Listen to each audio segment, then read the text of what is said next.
Hello students, myself Dr. Muhammad Ahmad. I welcome you all to the 45th lecture of Mathematics 2.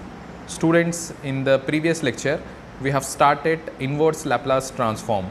We have seen what is the meaning of inverse Laplace transform and how it is defined. Then we have seen standard formulae for inverse Laplace transform. That is, whatever the standard formulae that we have seen in Laplace transform, we inverted that to get standard formulae for inverse Laplace transform. Then by using those standard formulae, how to solve problems, that also we have discussed in last class. Then after that, we have seen the first shifting theorem or first shifting property in inverse Laplace transform. Now in today's class, we are going to start a very important topic in unit 5, which is called convolution theorem. From the convolution theorem, one LAQ question will be asked in end semester examination. So let us put the side heading of today's topic, which is convolution theorem. See, convolution theorem means a statement will be there. Actually, proof is also there, but a proof is not there in your syllabus, right? This theorem is having a proof, but which is not there in your syllabus. So you need to remember the statement, and by using that statement, how to solve the problems, that we have to discuss in today's class. So topic is convolution theorem. So this is very important. Many times LAQ questions have been asked from unit 5 from this topic, convolution theorem, right? So let us understand the statement of this theorem. The theorem says that if Laplace inverse transform of f bar of s is given by f of t, and suppose one more function is there, and whose Laplace inverse, that is Laplace inverse transform of g bar of s is given by g of t, then this statement, the statement of the theorem says that then if you find the Laplace inverse transform of f bar of s into g bar of s, so what I am considering the multiplication of f bar of s and g bar of s, then according to this theorem, evaluation of Laplace transform or Laplace inverse transform of f bar of s into g bar of s is nothing but evaluating this integral 0 to t f of u g of t minus u du. Right, this is what the statement of convolution theorem. So let us understand this, what this theorem says, right? What I am having a function f bar of s whose inverse Laplace transform is f of t. I am having another function g bar of s whose inverse Laplace transform is g of t. Then if you consider the multiplication of f bar of s and g bar of s, I am considering the multiplication of f bar of s and g bar of s and finding its Laplace inverse transform, then finding this is nothing but, or evaluation of this is nothing but evaluation of this integral. This integral is integral 0 to t f of u. This f of u is coming from this f of t, and g of t minus u is coming from g of t, right? Evaluation of this integral. So evaluation of this is equal to evaluation of this integral. This is what the convolution theorem says. Now let us see problems related to this. See, actually problems will be asked in the examination. Sometimes statement is also asked, so you need to remember the statement also. Now we will see problems related to convolution theorem. So first problem is apply convolution theorem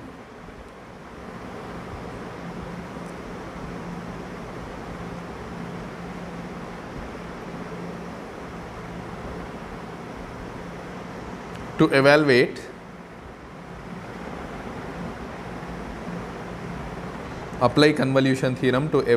Laplace inverse of 1 by s into s plus 1,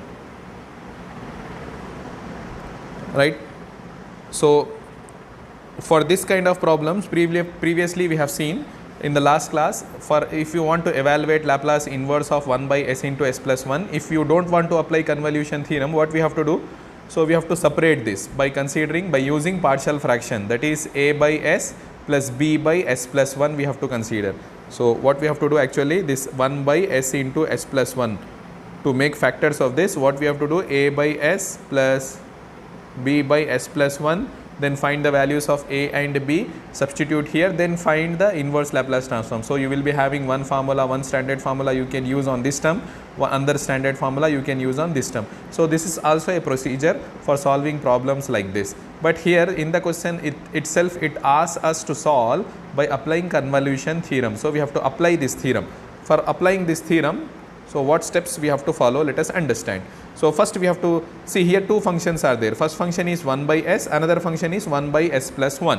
So out of those two functions, we have to consider f bar of s and g bar of s from those two functions. So which function should be taken as f bar of s and which function should be taken as g bar of s.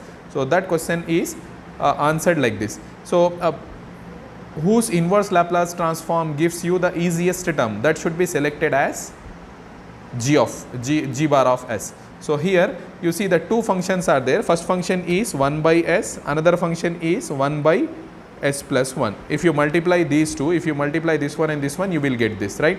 So now you find the Laplace inverse transform of this. So what you will get, Laplace inverse transform of 1 by s is 1, and you find the Laplace inverse transform of this. What you will get? You will get e power minus t, right? It is in the form of 1 by s minus a or 1 by s plus a. S plus a e power minus at. A is 1, so e power minus t. So out of these two functions 1 and e power minus t, which function is easy? Easiest one, simple one. So 1 is the simple function. So this should be selected as g of t. So this should be selected as Laplace inverse transform of g bar of s. G bar of s I am taking as 1 by s, and here Laplace inverse of f bar of s. So f bar of s I am taking as 1 by s plus 1. This is g of t and this is f of t, right? If you find the Laplace inverse transform of f bar of s, you will get f of t. If you find the Laplace inverse transform of g bar of s, then you will get g of t, which is 1, and f of t is e power minus t. Why I am selecting this way only? Because we have to find here f of u and g of t minus u. So this t minus u is coming in g. So this function should be simple. To make this integral simple, g should be simple. So g should be selected in such a way that this, whatever the function you are getting here, that should be simple. If you see e power minus t and 1, which function is simple? Constant function 1 is simple. So that is why I am selecting 1 by s as g bar of s, then I am getting g of t here, and the remaining function should be selected as f bar of s. Now what you want? You want Laplace inverse of, see, you want this, you want Laplace inverse of 1 by s into s plus 1, which is equal to Laplace inverse of, see, 1 by s into 1 by s plus 1. It is in the form of 1 by s into 1 by s plus 1. So this can be written as f bar of s into g bar of s. This can be written as f bar of s into g bar of s. See, from the convolution theorem, Laplace inverse of f bar of s into g bar of s is nothing but integral 0 to t f of u into g of t minus u du. So this is equal to integral 0 to t, what is f of u? See, f of t is e power minus t, then f of u will be e power minus u, right? E power minus u, then g of t minus u, it will be g of t minus u is, g of t is 1, so g of t minus u will also be 1, so into 1 into du. Now we have to integrate this e power minus u. Integration of e power minus u is e power minus u by minus 1, and limits will be from t equals to 0 to t equals to 0 to, sorry, u, because the integration is taken with respect to u, no?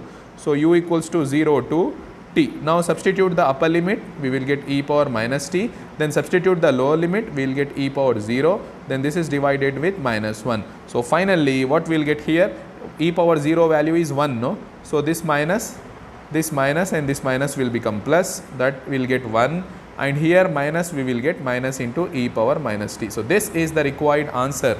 This is the required inverse Laplace transform, which is 1 minus e power minus t of Laplace of 1 by s into s plus 1. So procedure is, we have to select f bar of s and g bar of s from any one of these two functions.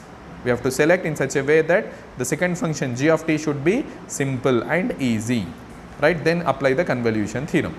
So we will see one more problem to understand this properly. The second one we are going to consider now. Second question is, so apply convolution theorem to evaluate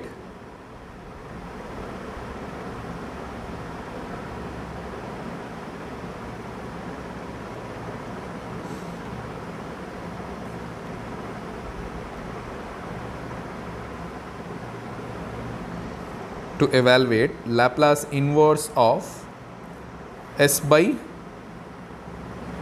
s square plus a square whole square. Right? Solution. See, now I am having two functions. First function I am considering as 1 by s square plus a square. Another function I am considering as s by s square plus a square. Now you multiply these two, multiply this one and this one. So what we will get? S by s square plus a square whole square we will get. So we will get this. Now what is the inverse Laplace transform of this? Inverse Laplace transform according to formula, the inverse Laplace transform of 1 by s square plus a square is 1 by a sin 80, and inverse Laplace transform of s by s square plus a square is cos 80. Right? So I am considering this as Laplace inverse of f bar of s. See, both the functions have equal level of toughness. Both are first function is 1 by a sin 80, second function is cos 80. It doesn't matter. We can select this as g bar of s or this as f bar of s. It doesn't matter. I am selecting f bar of s as, because both are equally simple or equally tough. So that is why it doesn't matter to select f bar of s as 1 by s square plus a square or f bar of s as s by s square plus a square. We can select any one. Here just 1 by a is extra, which is constant. It is not going to affect the integration. So 1 by a is extra, because this is little bit tougher than this because of this 1 by a. So that is why I am selecting this as f bar of s and this as Laplace inverse of g bar of s. Right? This will be g of t and this will be f of t. Right?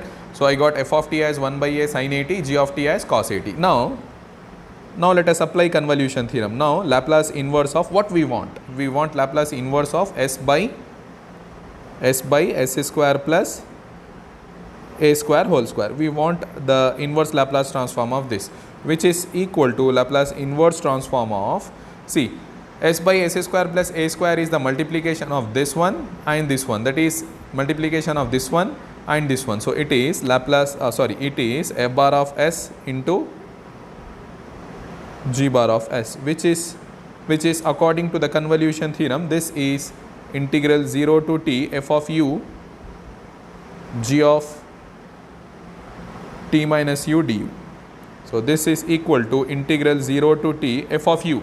What is f of u? F of u is 1 by a. Wherever t is there, we have to keep u. We have to put u. So sin a u into g of t minus u. Wherever t is there, we have to replace that with t minus u. So cos of a into this t should be replaced with t minus u into du. Now we have to evaluate this integral. So this integral can be written as 1 by a integral 0 to t sin a u and cos, so better I will write this here,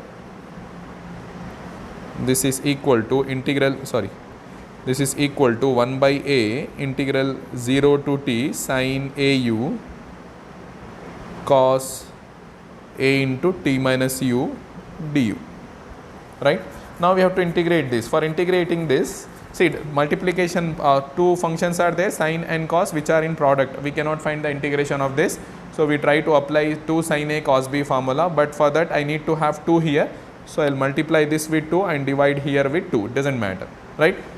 So now I am going to apply this formula, 2 sin a cos b. From intermediate, this is nothing but sin a plus b plus sin a minus b.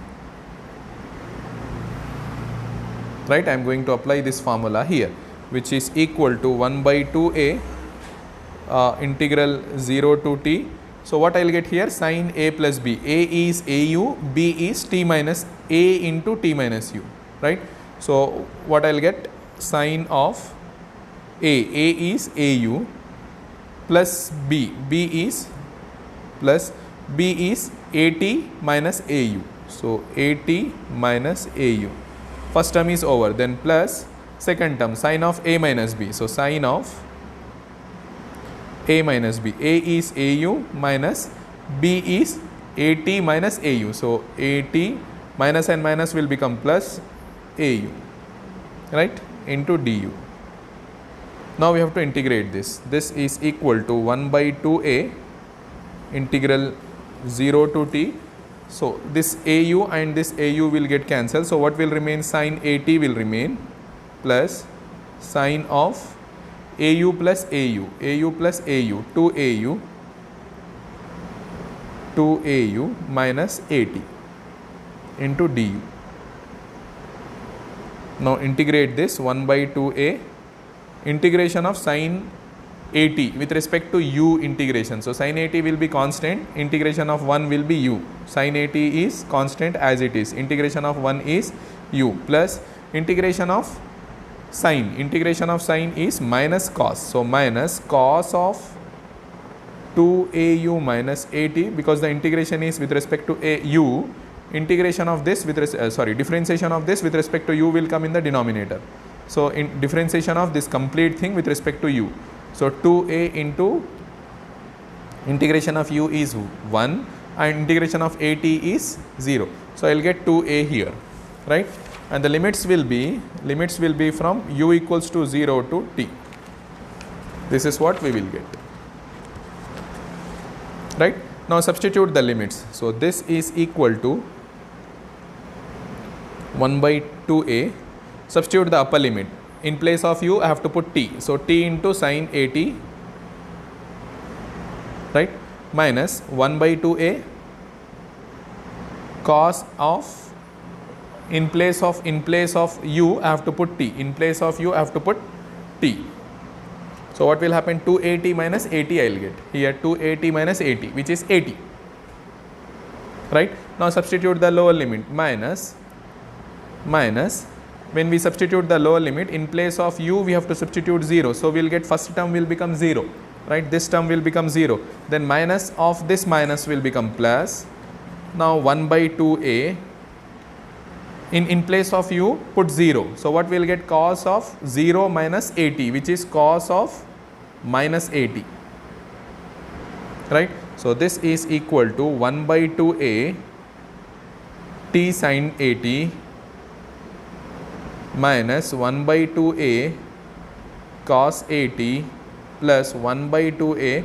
See, cos minus theta is cos theta only. So cos 80. Now what will happen? This 1 by 2a cos 80, 1 by 2a cos 80 will get cancelled. So finally we will get 1 by 2a into t sine 80. This is the required answer. This is the required answer for Laplace inverse transform of s by s square plus a square whole square, right? Let us understand this problem once again, because the solution is little bit lengthy.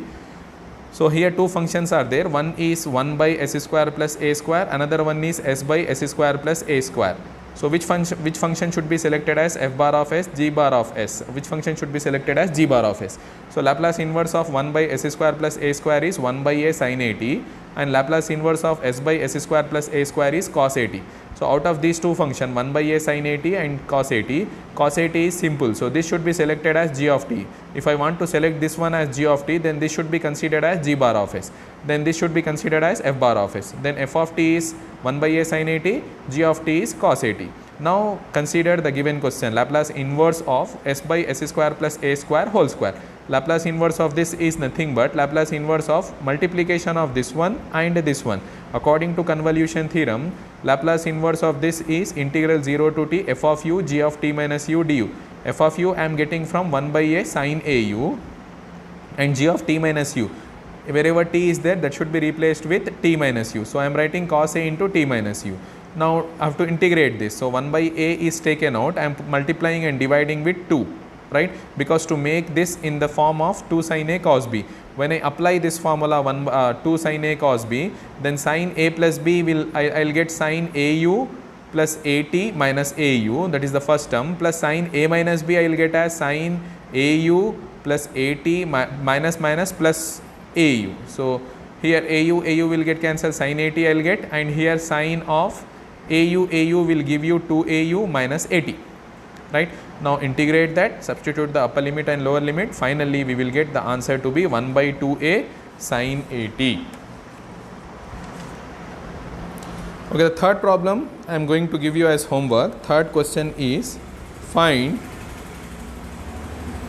this third problem is very much similar to the second one that just now we have discussed. The question is find Laplace inverse transform of s square by s square plus a square and s square plus b square, right, using convolution theorem. Using convolution theorem. So this problem I am giving you as homework. Here what we have to do, two functions are there. First function you can consider as s by s square plus a square. Another function you can consider as s by s square plus b square. Take this as f bar of s and take this as g bar of s. You can select any one as f bar of s and g bar of s. Then find the Laplace inverse of this.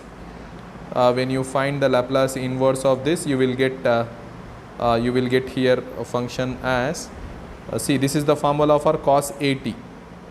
Consider this as f of t, and when you find the inverse Laplace transform of this, here Laplace inverse, then you will get cos BT. Consider this as g of t. Then apply convolution theorem. So this is the hint that I am giving you for solving the third problem, right. We will see one more problem now, fourth one.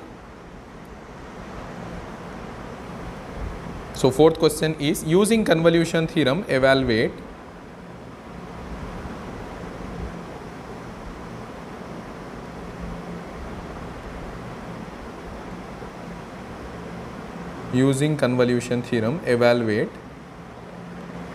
Laplace inverse of 1 by s plus 1 into s plus 9 whole square, right. This is fourth one. So which function should be selected as f of t and which function should be selected as g of t? That remains here a question. So consider the first function, which is 1 by s plus 1. Consider the second function, which is 1 by s plus 9 whole square. Now find Laplace inverse of this. So Laplace inverse of this is, see, according to the formula it will be e power minus t, because it is in the form of 1 by s plus a, e power minus at, a is 1, so e power minus t. And Laplace inverse of this, how to find? S plus 9 whole square is there. Apply first shifting property. When you apply first shifting property, you will get e power minus 9t and Laplace inverse of 1 by s square, right, which is equal to e power minus 9t. Laplace inverse of 1 by s square is t power n minus 1, t power 2 minus 1 by 2 minus 1 factorial. So what we will get here? T power 2 minus 1 is t into e power minus 9t, right. Here you got e power minus t and here you got t into e power minus t. So out of these two functions, which one is easy? This one is easy. So consider this as f of t and consider this as g of t. Simple function should be selected as g of t and consider this as f of t. Then this will be Laplace inverse of g bar of s and this will be Laplace inverse of f bar of s, right. So f bar of s is 1 by s plus, g bar of s is 1 by s plus 1, f bar of s is 1 by s plus 9 whole square. Now whatever given in the question, that you consider now. 1 by s plus 1 into s plus 9 whole square. This is nothing but Laplace inverse of f bar of s into g bar of s, right. According to the convolution theorem, evaluation of this is nothing but evaluation of integral 0 to t f of u g of t minus u du, which is equal to integral 0 to t f of u. See, from this f of u is u in t should be replaced with u. So, u into e power minus 9u, right, g of t minus u, g of t should be replaced with t minus u. So, e power minus of t minus u du, which is equal to integral, which is equal to, see, e power minus t we will get here and plus u we will get. So, e power minus t is not depending on u. So, e power minus t can be written outside, then integral 0 to t u into, here e power minus 9u is there and this minus and minus will become plus u. So, e power minus 9u plus u, 9u minus 9u plus u is minus e power minus 8u into du.